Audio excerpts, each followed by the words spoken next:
Madam President, we just had a beautiful, really incredible Congressional Gold Medal ceremony honoring the WASP. And it was the largest number who have ever attended such a ceremony or any ceremony in the Capitol, because we have now the wonderful new Capitol annex that allows us to have a visitor center and a place to accommodate very big ceremonies. And this one had over 2,000 family members of the women Air Force service pilots who were honored by Congress. And I thought it was worth making sure that the American people know that today was, in fact, a wonderful day of honoring women who did so much in World War II and deserve the accolades that they got, but they did not get them after World War II. They got the accolades today when Congress recognized them with the highest honor that Congress can give. I'd like to read the speech that I gave at the ceremony and also just embellish a little bit about the WASP. I wrote a book called American Heroines, the Spirited Women Who Shaped Our Country. And in that book, I did chapters on trailblazers who had done so much to open doors for the future women leaders in our country, and I did it in different areas. I did a chapter on aviation, and the pioneers that I profiled were Amelia Earhart and also Jacqueline Cochran. And Jacqueline Cochran was a true pioneer, just as Amelia Earhart was. They were contemporaries, actually. Amelia Earhart a little before Jacqueline Cochran, but Jacqueline Cochran was the first woman to break the sound barrier in an aircraft. And she was a protege of Chuck Yeager, who, of course, we know was the man who did break the sound barrier for the first time. He was a test pilot and a fabulous aviator. And Chuck Yeager is still alive today. And I actually saw him just a few weeks ago.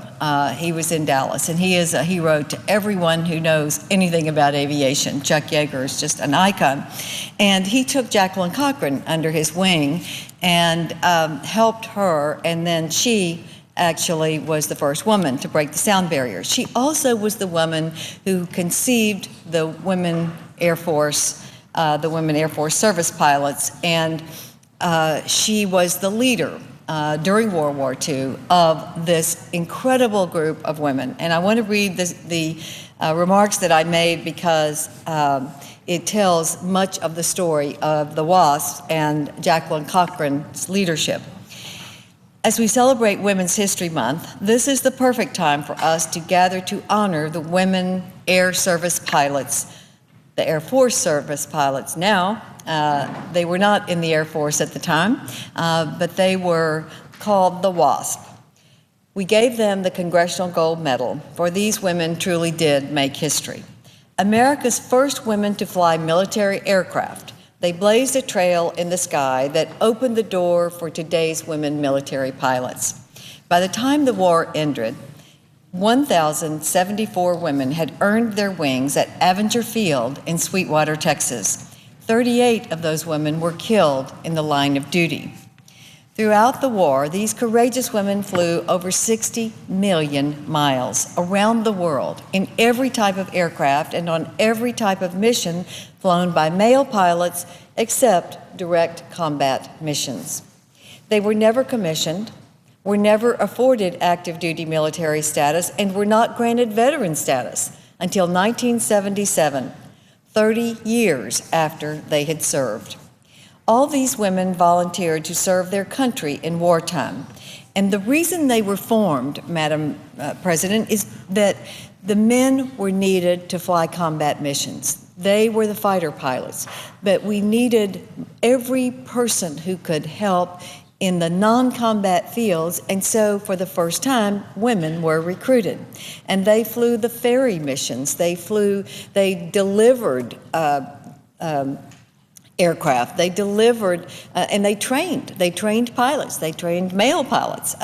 So they did all of the things that someone in the Air Force would do today, except combat missions, and that freed up more men to fly the combat missions. That's why they were recruited, and why Jacqueline Cochran decided that this was a necessity, and women were dying to help. They wanted to serve. That's why also the WACs were created. That was the Women's Army Corps. And that was headed up by Ovida Kalb-Hobby, a wonderful woman in history who also became a part of President Roosevelt's cabinet, President Eisenhower's cabinet. And so these women volunteered by the thousands during World War II, Women's Air Corps and then the Women's Army Corps. These women volunteered to serve their country, and they paid their own way to Texas for training. When the war ended, the program ended, and they paid their own way back home. Those who were killed, the 38 who were killed, were buried by their families. They had to pay their way for their bodies to be transported back to the burial grounds. They were not accorded the honor of having a flag on their caskets, and many of them were buried because the other WASPs took up collections for the burial expenses because they were not part of the military and therefore not accorded the honor of one who died in action. I wrote about the WASP in my book, American Heroines, the Spirited Women Who Shaped Our Country, and these women surely did. Despite their patriotic impact, the WASP were never formally recognized by Congress for their wartime military service until today. And both houses of Congress, our Senate and the United States House of Representatives, passed the resolution to present the Congressional Gold Medal. It was unanimous on both sides of the aisle, and it is the highest award given by Congress. We honor their service, the history they made, and the history that they made possible for other women to make as a result of their courageous service. Today we right a wrong and acknowledge our debt to these great patriots, women who are so worthy of this award and this recognition. I recognize today Tom Brokaw.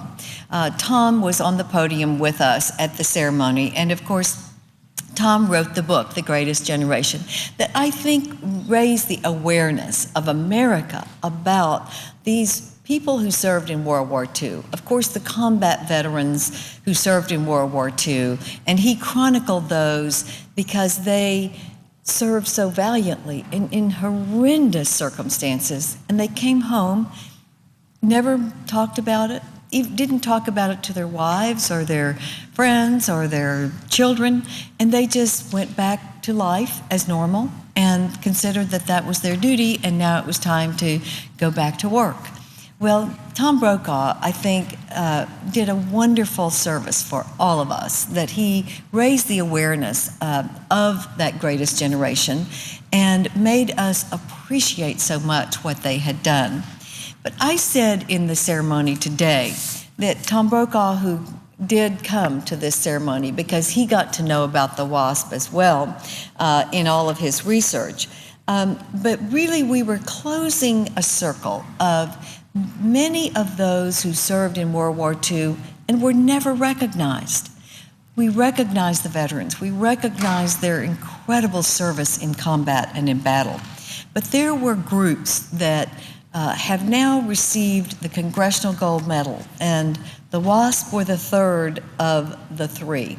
The first was the Tuskegee Airmen, because they were an incredible group who served our country without recognition. They were all African Americans who flew missions. They had a huge success rate, and they did not get the recognition until really I will say they got recognition later, before we gave them the Congressional Gold Medal, but that certainly topped off the recognition of their honorable and incredible service.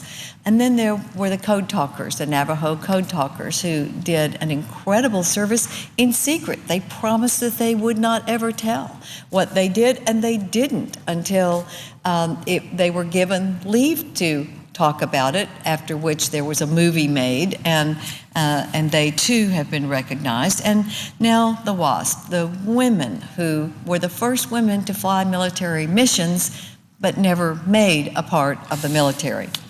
I'm proud to have introduced the legislation. It was started on the Senate side with Barbara Mikulski, my colleague from Maryland, and myself. And that culminated in the celebration today. Senator Mikulski and I shepherded that bill through the Senate, and then it went to the House with Representatives Susan Davis and Ileana Ross-Lehtinen, who passed it on the House side. And it passed in record time for a gold medal resolution. And for this, I thank my colleagues in the Senate and House. It was barely a year, just a tad over a year, that it took to pass this, and many of the other, there have not been too many gold medal resolutions, usually one per year, two at the most, but this usually takes much longer.